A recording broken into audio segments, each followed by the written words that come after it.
What's going on, Workforce? Brian here, and in today's video we're talking about a recent interview that Yoshi-P gave with InVin, a Korean publication. Now, if you're not aware, Korea and China have two separate versions of Final Fantasy XIV, and they're not technically a part of the global community. In fact, this interview is really related to patch 4.3 that's set to roll out in Korea, and so Japan and Korea are kind of at least one or two patches behind us at all times due to translation and also various cultural reasons that you guys might have heard of. If you're not aware, I know in China they don't like to show off skeletons, and so various enemy models have to be changed as far as that goes. But there are obviously some differences in that. But there are some interesting things that came out of this interview, I think, as it relates to the global community with Final Fantasy XIV, and I'd like to cover those here as well. Now, this interview has been translated by Tank over at Reddit, and be sure to go give them some love, give them some thumbs up. I'll include the link to the post in the description below so that you can guys go easily take advantage of that. We're also not covering the full interview here. I didn't necessarily think that all of it was relevant to us, but that is my decision. I would encourage you guys to go check out the full interview and the full translation to see if there's anything that you might find found interesting. And if there was, sound off in the comments below. Let's have that conversation about what was being said. But without further ado, let's go ahead and dive into some of the questions and answers and then discuss them. So as it relates to Final Fantasy XIV and WoW, the question is Final Fantasy XIV has been often compared to World of Warcraft. Statistically speaking, how close are we to WoW? And then Yoshi says, until League of Legends broke the world record, WoW had it with 12 million active in-game users. WoW is a role model we look up to rather than a rival. Deep in our hearts, we want to be the game loved by as many people who love WoW even now. Now, I happened to visit Blizzard Entertainment last summer and to meet Alan Brack, who is the CEO, aka president, under crossed out at the time. I was able to meet with the WoW team because we share common ground as an MMORPG, including our battle content designer and localization team member as well. It was more of a fan meeting than a business meeting because I'm a fan of Blizzard as well. In fact, actually, I think when Yoshi-P was working on 2.0 or when 2.0 came out, when Blizzard 3 came out, with Diablo 3 around that time, he got a copy of it. And I'm hoping that he would have been able to play it or at least keep up with some of the changes. Final Fantasy, or Square Enix actually does the localization for WoW in Japan as well. So they, Blizzard and Square Enix seem to have a very close relationship.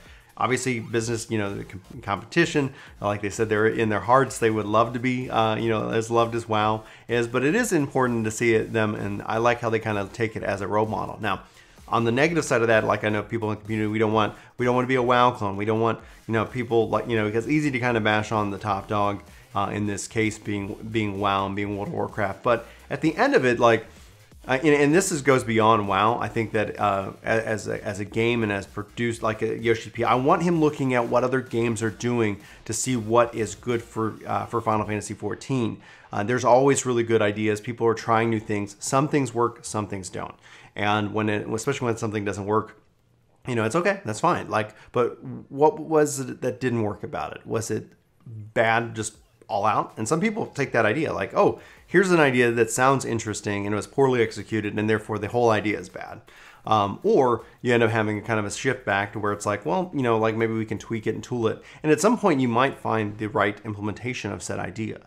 Now, as far as it goes, it varies to idea. I think when we look at WoW, when we see the success of WoW, when we see how both the impact it's had on the gaming industry and the community and some of the things that they've tried, I've personally seen some of the things and would love to see it in Final Fantasy XIV. But that's just me, and we've talked about that here on the channel. But anyway, let's dive into the next question. So they ask, are there any differences in popular demand between global and Korean 14 communities? Yoshi says, generally there's no real difference among them. However, we've noticed there's cultural differences in playstyles that are defined by region. For example, North American region has far the largest population.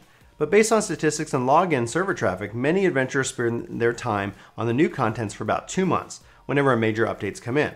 Once they're done with that, they simply go back to play other games until the next major update comes in. Pretty efficient way to enjoy Final Fantasy XIV. On the other hand, Korea Final Fantasy is a very large chunk of the population who continues to stay regardless of the major updates. Along with them, there are waves of new leaflets and returners every major update as well. Now, we found that the Chinese adventurers do not use the duty finder, if not rarely. We've happened to find a bug in the party finder that was never observed from the global server just because there were more than 5,000 listings in the party finder in Chinese Final Fantasy XIV. It's that kind of difference in preference and gameplay that we saw from the Chinese adventurers, and we do know that if it's simply based off their cultural background, or if it's not already notable, how they do not use the duty finder as soon as they hit level 15. So on this note, it's fascinating to see that China does not use the duty finder. In fact, in Japan, the duty finder and then the party finder are two separate things, as opposed to North America, where, so if you guys aren't aware of this, so in Japan, you use the duty finder if you've cleared the content, if you know the content. You use party finder from a learning perspective. In China, apparently, it's more about you want to play with people who you know, or you want to get to know them before you run the content. Therefore, they don't really care for the matchmaking system, so to say. Obviously, in North America, it's duty finder. We roll on that. We obviously use party finder as well, but it's still a matter of the expectation that, oh, if you're in, we'll use it to learn, we'll use it to know. Now, I don't have a preference on one way or the other. I use the duty finder. I use the party finder. I guess I'm a typical North American player. It is interesting talking about the 2-month gap in which that it's like, they play for 2 months and then they take a break and play something else, and then they play it, for the content update, they play it, and then they, kind of go away. Yeah, how he kind of sees that. I think we've talked about that on the channel, ways in which that players, they go, he sees it as an efficient way to enjoy 14. I think that there are definitely players who would love to continue to enjoy 14. It's just there's not much to offer for them, and hopefully they can strike some kind of balance with that. But that's a different topic for another day. I still find it fascinating talking about how people respond to it. Now, for those who also don't know, like China and in North Korea, like a lot of their uses is still based around internet cafes, things like that. Like you either don't have the internet at home, or you don't have a powerful enough computer at home. So it makes sense to be able to go into these cafes and be able to participate and play. In fact, they even partner with various cafes and do different things like that in these areas. One of the things I've heard, and I wasn't able to confirm before we're actually sitting down to record this, but I've seen this somewhere before, and that in China, you can actually pay for like a kind of an hourly kind of rate, where instead of having a subscription fee, because you might not obviously be living at the cafe and have access to the game like 100% of the time, it doesn't make sense to pay a sub and then not get to use it. So you can kind of pay by the hour or something like that for your game time. And so I think that's kind of, I've always been interested in different models, and it's interesting to see how 14 on a global scale, not just within the Japan, North American, and EU markets, but in the Korea and Chinese markets, how varying the game can be. And this also then leads to me from a development perspective to say, like, I never really consider Korea and China as a part of the development roadmap of what the team has to do, especially on localization. As a part of the game as a whole. We talk about the size, we talk about the scale, we talk about the content delivery, and then I forget about the two other kind of large markets that make up the 14 community that we don't get to interact with for various reasons. So on the concept of PS4 players regarding DualShock 4 support, this was actually really fascinating to me. We're going to really read the question and answer here real quick. There are several PS4 players out there. Are there any plans to have official DualShock 4 support? And Yoshi says, we really can't do that on our own without Sony's permission. Any 14 player can simply use the adapter, but to have official support, we have to have Sony's agreement, or it can be troublesome. We've also received frequent requests that releasing Final Fantasy XIV on PS4 in Korea, however, we must actually think about the potential percentage of players who would play on PS4.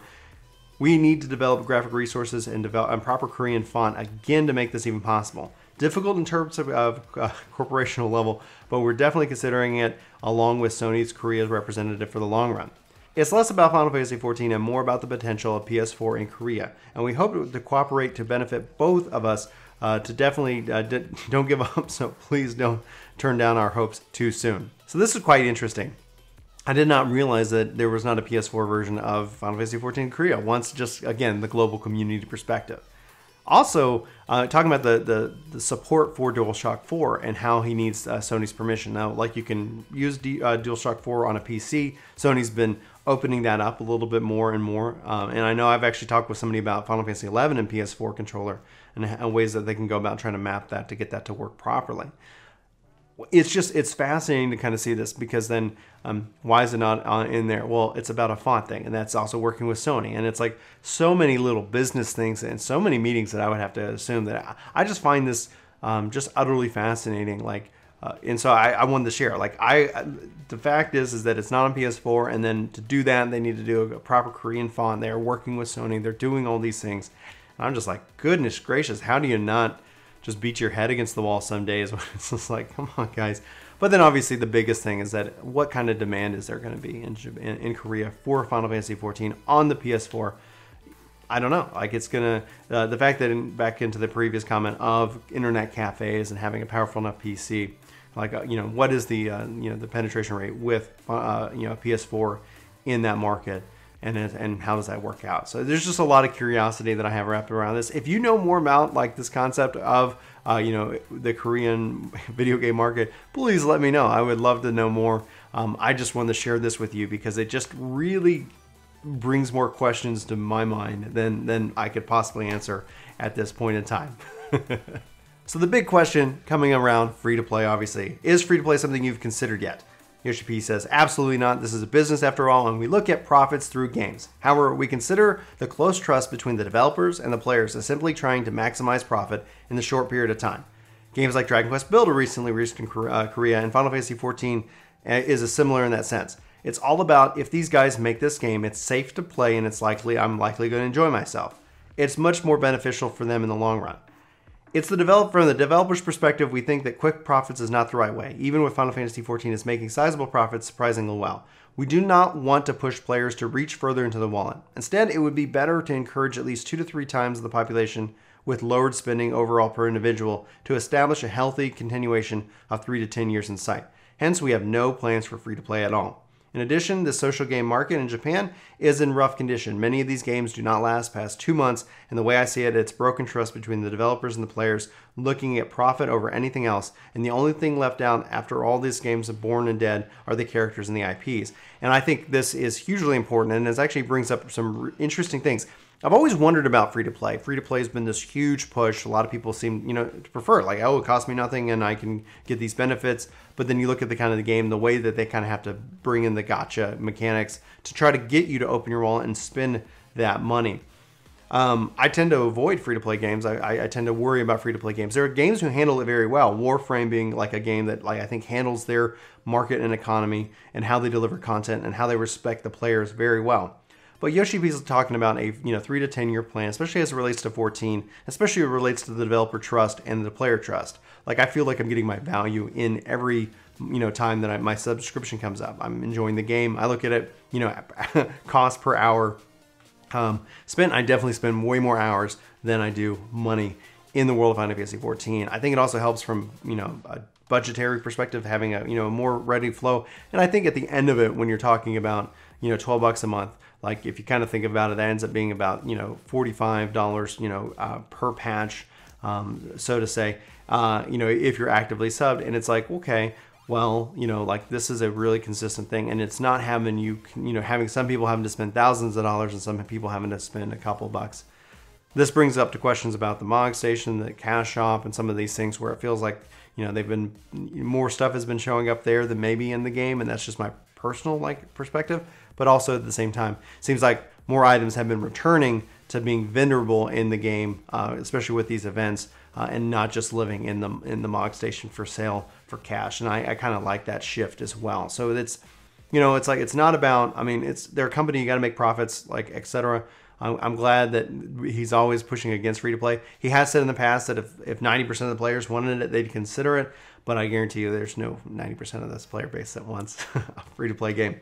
I'm personally interested in other different types of subscription models and as the game can evolve into it. We talked about the WoW time for subscription token. I've also even looked at they have the endless free trial. I would honestly be interested in a buy to play model for like the first part of the game for ARR, especially as 5.0 and 6.0 and all that rolls around, that you can kind of have this free to play, not free to play, but I guess buy to play kind of environment in which the people can participate in all that content that's 4 years old. But that's just me. We've talked about it. We can continue to talk about it. I'd love to know your thoughts regarding free to play, regarding WoW, regarding PS4 controller support, regarding the differences in these markets. Sound off in the comments below. Thank you guys so much for watching this video. I know it's probably a little bit long because as it relates to interviews, they can be. Again, check out the full interview. Thank you, Tank, over on Reddit for doing the full translation. Link is in the description, guys. For Work To Game, my name's Brian. Thanks so much for watching this video. Hope you have a fantastic day, and I'll talk to you soon. Take care. Hey, buddy. Yeah, I'm talking to you. You. Yes, you on YouTube. You. Look into my eye. Look into the feasting eye of Charles Gubu, aka Chuck. Listen, I totally know you want to hit that subscribe button. It's really important you do. Trust me, it's worth it.